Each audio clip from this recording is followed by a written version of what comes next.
stage. Okay, that was an interesting zoom. And we're back in with the slow zoom this time.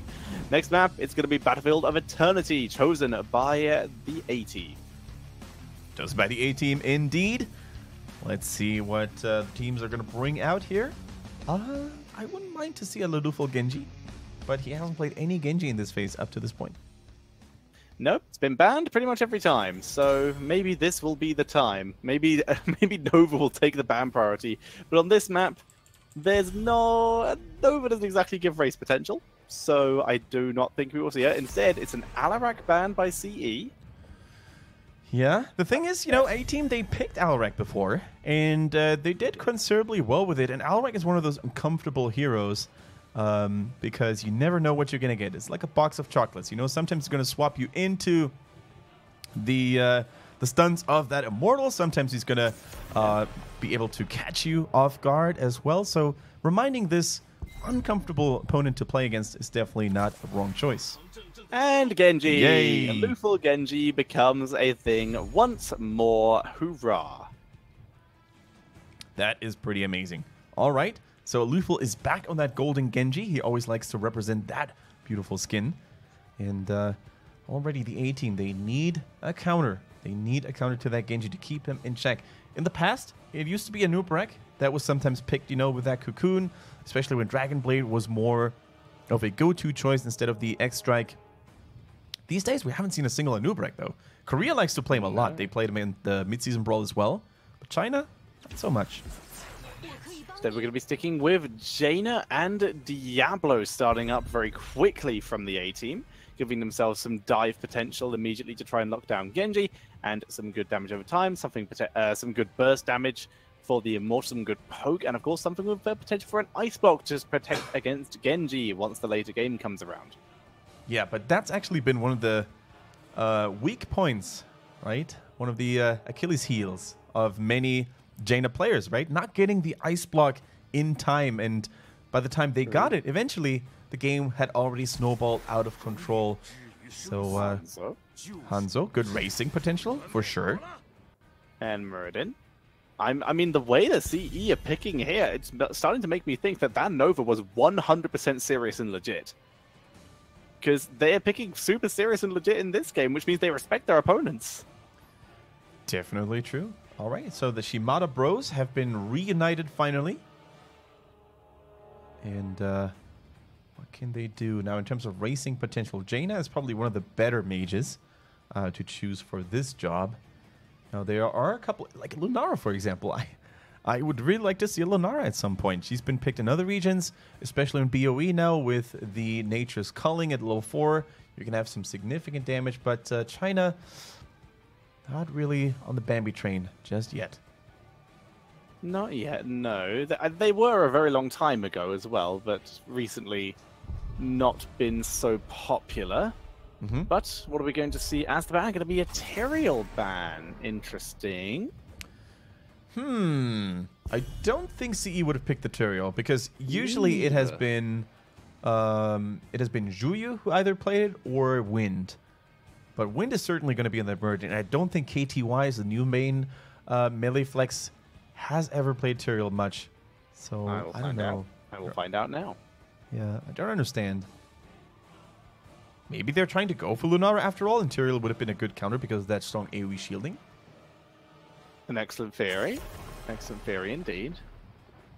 It's going to be a Zeratul counter ban because, well, their backline is very squishy, so fair enough. Mm-hmm. Yeah, also Zeratul has a little bit of combo potential still with a VP Ring of Frost that might very well still be a weapon of choice. KTY, hero pool, alphabetical order. He has played Teriel once, 100% win rate. Not a reason to ban it, I think. Yeah, I think you might be correct. But it's peculiar. Definitely peculiar. But I guess they could always have flexed it. They could always have just put KTY onto one of the other two heroes and just for sure done it that way. But yeah, it's a peculiar ban. They're taking their sweet time now to add a little something. Is it time to show something unusual? Thrall and Malfurion. That is far from being unusual. Okay, that opens them up to pick a Phoenix as their Yeah. last pick if they want to, but they don't have to. That's the thing. If CE goes super bursty, where another backliner would just be too vulnerable, they could, in theory, just put Thrall in the solo lane. They could, in theory, put Thrall in the solo lane, or put Thrall in the group and go for another solo laner who is a little bit more sustaining. I'm trying to study the facial expression of KTY there on the webcam very thoroughly because are we going to see yet another exotic pick? Decker Kane. And what with it? Solo laner is required. So it's going to be Blaze. So very standard draft coming in here from CE. Yeah, we're done with it. We're done with the jokes and the goofs. Looks like it was indeed a pocket strategy specifically tailored for the Towers of Doom. Now we're back to normal. Yeah. Still have one more hero to go, though. Still have one more option. And it looks Phoenix. It screams Phoenix to the bone. Double setup. Yeah, I'd agree. The bunker could obviously block it, but the bunker can obviously block everything. So it's where I would personally be leaning. They have literally everything that wombos with it. It's Phoenix, yeah. Has to be. Even if the salvo gets blocked by the bunker, he offers so much more. He offers decent core racing, more racing, and it is the Artanis. So it is Thrall in the group. It's Olele currently on the Artanis. They're ranged assassin player usually. Alrighty. This series is getting fun. This series is getting... gives them a lot of race potential. Artanis should be in the solo lane, which means Thrall could come with the group. Crash Lightning could be a thing, but I think it's still going to be Echo, because Echo's good. I'm channeling the Crash Lightning energy right now, because I think maybe A-Team is down for it, you know? But I agree. Like, more realistically, we're still going to see the Echo of the Elements. It's just too useful and strong these days, but, you know, we could maybe see it after all. I mean, there's the smallest chance that accidentally, seeing as it is Olele, the ranged assassin player, picking it, that he just got his Protoss mixed up. But the Artanis, pretty cool. Their race potential is really solid here. Yeah, if he decides to go for amateur opponent, for sure. It's also great to deal with mercenaries. Like Artanis, if he goes amateur opponent at level 1, he's one of the quickest mercenary demolishers, both, of course, for the neutral ones and the enemy ones in lane. We do have a swap potential against heroes like Decker Kane, for example, which could also be very nice. Yeah. Are we even going to see the Purified Beam? That, of course, is the big question, right? We're going to find it out soon in a bit, guys, as we go right into it. Map number 2 between A-Team and CE. A-Team currently down 0-1. Can they bounce back with Artanis? We're going to find out in a bit, but here is CE. It's Crash. It is Crash Lightning. There we go. CE with a Lufel on that Genji, Wind on Muradin, 365 on support on Deckard, KTY on the Blaze, and Juyu playing the Hanzo. And on the right, it is going to be the A-Team with Jaina on Jaina, Olele on the Artanis, Bruiser on the Thrall, Stukov on Malfurion, and Uncle G on the Diablo. All right. Crash Lightning. Now you've got me sold, A-Team. You have my vote. You have my cheer. Now they just need to be able to pull it off. An amateur opponent indeed coming in for Artanis. Usually the go-to. Already a little bit of brawling done here. Tiny bit of brawling, trading back and forth, but everyone's still pretty healthy. Support's having no issue healing up the damage that has been done so far. Artanis and Blaze are in fact the ones that head up to the top lane. It would be very weird if Thrall picked Crash Lightning and then did not go into the 4-man. Yeah. But here's the question: do we see the reaction of CE? Do they perhaps make this into a 2-3 split? Looks like they do. With Genji going for the fountain first, actually, you can see Jaina already in position, ready to react. Trying to react here in time, but I don't think Genji has shown himself yet. Otherwise, Jaina would already be on the move. Look at Lufel. I mean, the moment you don't have any visuals on the Genji, right, you might as well just suspect something fishy going on. Kudos to A-Team for actually smelling it and anticipating it.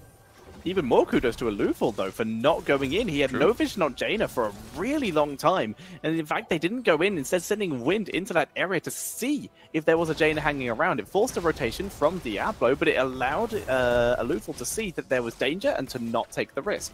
Beautiful Stormbolt here, by the way, by Wind, interrupting the overpower of Uncle G so that Hanzo would remain safe and sound. Those are the little plays. That, yeah, there he is. Alufal, you just can't resist the urge to dive back past the wall and just destroy this fountain. But Artanis, man, he's on his tippy toes. Yep, Lele takes a little bit of harassment damage in the trade. They didn't finish off the fountain, but they've weakened it. They can come back for it later. Yep, he can certainly finish that. Like, healing fountains, they get a little bit of shield back, similar to the core, but that tiny, puny shield is probably not going to be enough to stop the onslaught of Genji after all. Now, Diablo, Uncle G, is trying to make something happen. In the meantime, how is Artanis faring against the Blaze in lane? Normally, Artanis is one of these stronger duelists. I would actually say in a straight-up 1 versus 1 battle, melee versus melee, there's hardly any hero that can beat him. But Blaze, of course, has range at his disposal and also a lot of ability damage. Oh my goodness, that is a mighty scroll. Did a lot of work. Uncle G was dropped very low. I think Aluthor might have actually been able to pick up the kill if he committed, but instead he backs up and decides to play it safe. Lightning is dropped, so Thrall does gain stacks, but the Mercenary is picked up, and the kill onto Aluthor, who stays a little bit too long and just gets CC'd to death. Beautifully done. What is your latency, by the way? Am I ahead of you by any chance? A little bit, I think. 5.79. Yeah, mine is 7.6, so I'm just going to try to get down to you. 5.7, right. There we go. That'll do it. That's the way we do it. As we see that everyone heading back to lanes, you chose a very good time to do that, as very little has happened other than the objective has spawned. Very true. And the A-team, despite losing this Merc game at the bottom, you know, still maintaining a little bit of a lead, did even game, and they're already faster at rallying up near the Blue Immortal, trying to add a little bit of pokey poke there. Here goes Alufal onto the Stukov on Malfurion. He's in trouble. He is in trouble, but it's in fact going to be Thrall who goes down first. Olele trying to get his shields as KTY is low. There's a nice charge with the charge as he gets taken out, though. It's a 1-for-1, but with Thrall already dead, we're seeing 3 versus 4 pushing in as Wind is dropped low. Value coming in from Jaina on Jaina here, but Diablo goes down. Jaina trying to drop the counter, and it ends up being overall a 3-for-2. You know, that could have gone worse for the A-team after losing a team member that early. So kudos to them for, you know, getting a little bit of a retaliation kill. And also kudos to Jaina on the Jaina, as you said, for going the Frostbolt range. Level 1, it really seems to be the resident BOE talent because it allows you to poke the Immortal down from a safer distance and instead going for the Arcane Brilliance here at level 4 that gives her mana regeneration whenever she attacks a frozen target with her auto attacks. Here comes CE, once again playing into the aggressive position, letting Hanzo do the race for them as they defend their Immortal on the opponent's side of the map. Looks like the A-team are quite willing to let them. They know they can't really win the race at this stage. Instead, they're trying to soak to 7 as quick as possible and maybe catch someone out of position. Yeah, they're trying to go for a big rotation here, trying to stay out of vision of CE so they would catch Hanzo by surprise, but it is actually Bruiser on Thrall who's getting attacked himself. And now we have 2 fronts that teams are fighting in, right? On the left and on the right. And who's going to come out on top here? Olele having the shield there activated. Diablo trying to get the Muradin, gets almost stunned by the Blue Punisher. And the Immortals dropping low. In comes the A-team trying to race the Hanzo with every one of their members, and they will be able to do it. There's the flip onto Wind as well, and the overpower. That is a kill going over to the A-team, getting the Immortal as well. It's very low shield, but nicely done. That was a monster swap, actually, on Muradin, which normally doesn't really look like the juiciest of targets to go for. But if he's already low, let's say 25%, 30% of health, you can totally go for it. Artan is paying off, follow through at level 7 as well. So whenever he's using a basic ability, his next auto attack is going to hit for more additional damage. They secure themselves this first Immortal. Trying to go for the Jaina here. The roots are good. Thrall is about to execute her, but Decker, good Hanzo protection. Alufal just kills pretty much everyone. He's going for Bruiser now as well. Jaina will escape due to the benefit of being far away. Uncle D will also get away due to the benefit of being tanky. There's high Artanis, but deflect keeps Alufal alive. Keeps him alive for now. Muradin gets another Stormbolt stack for good measure. And, you know, I think CE, they defended this pretty nicely. Alufal is picking up those potions. That's, of course, the beauty of Deckard. Sometimes you will find those random potions. Best feeling you could probably have. As Wind gets revealed by Jaina. This is a very poke and vision heavy game we're seeing so far. Both teams trying to whittle each other down. This is obviously exactly what the Thrall wants, because he wants to get those Crash Lightning stacks. Yeah. The longer these, stalemates go, if you will, where both teams are just sniffing each other out, the better for a Thrall. As you said, the more Crash Lightning stacks he gets, the stronger he's going to hit in the late game, especially with level 16 and Thunderstorm online. That is where every Crash Lightning Thrall's eyes are starting to glow. You're going to hit like a truck, and especially against the Deckard, who's not necessarily the best hero when it comes to keeping multiple allies alive at the same time, this might be the way to go. But until level 16, it's a long time coming. And, well, I gotta give a lot of love and a little bit of shout out to Olele as well.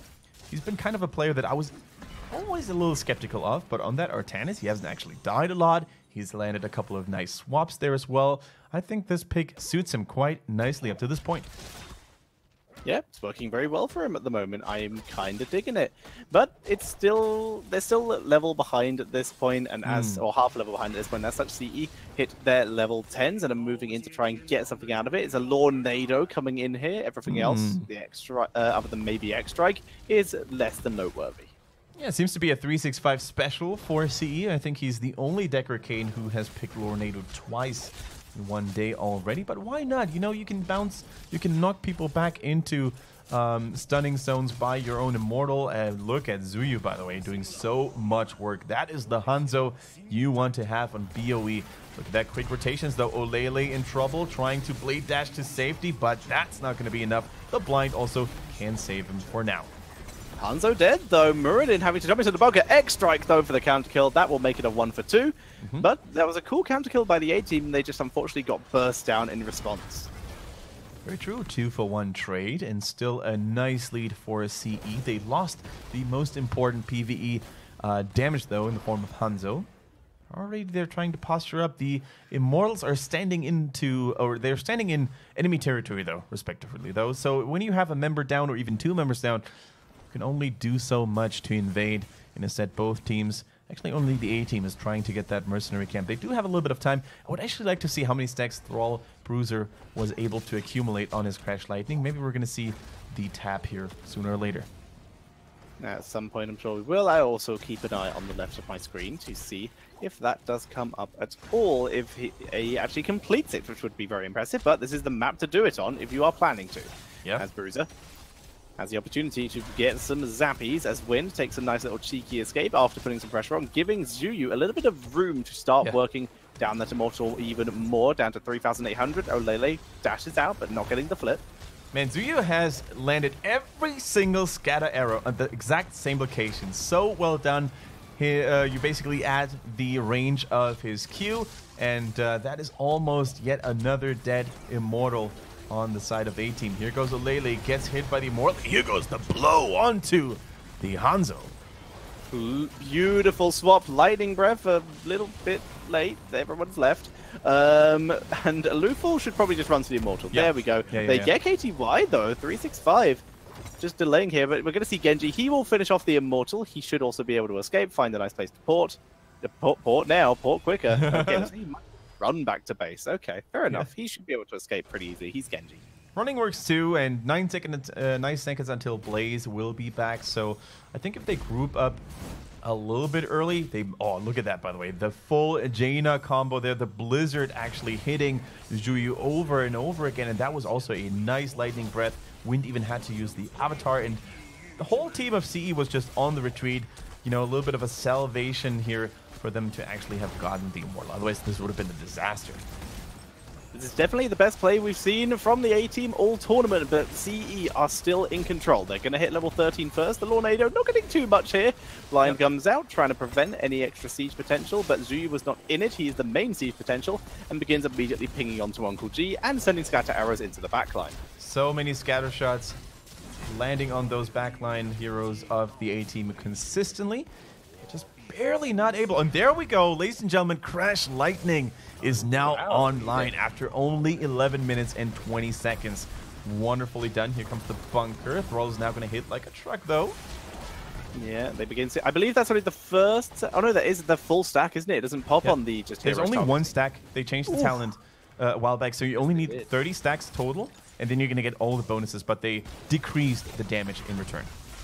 But it's already doing some good damage here. Diablo into the backline, trying to get Zuyu here. In the meantime, Wind is pressuring Jaina, which is a whole lot of the damage, as Genji is trying to do some damage onto the backline. KTY is dropping low, and yeah, they're kind of murdering him. KTY will get taken out by Artanis here. Wind, the only one left.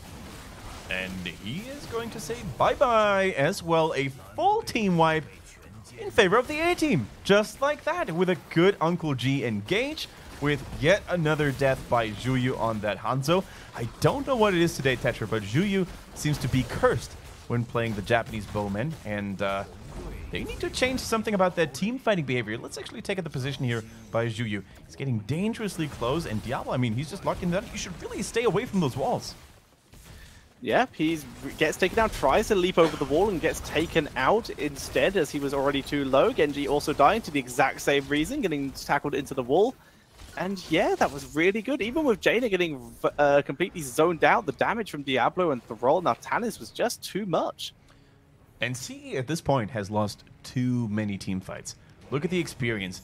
A-team is snowballing and skyrocketing ahead. They're trying to go for the Artanis, but Lele is just dodging that like it was a piece of cake. Simply ignoring the Stormbolt by the Muradin here. And as the objectives begin to slowly whittle down, you have to wonder, what does CE need to do to be able to take these fights? What is the angle they need to engage from? So far, we've yet to really see the impressive bunker plays that would allow them, at least in the previous fight. As they move in, double stun from Muradin. Is this the kind of engage they need? Lornado is separating out Bruiser from the rest of the team. He drops the Earthquake to try and keep himself alive with the Frost Dwarf for Zilius. He's tanking through, taking all the blaze damage though, but the Lightning Breath is great for keeping him alive. Lele though gets sniped by a Lufel, but he is getting punished by Uncle G for his troubles, as we see the Scroll of Sealing to try and take that Malfurion, who blocks it with the Ice Block. Yeah, 1-for-1 trade. You're trading Artanis for a Genji. I think that is a dead even trade.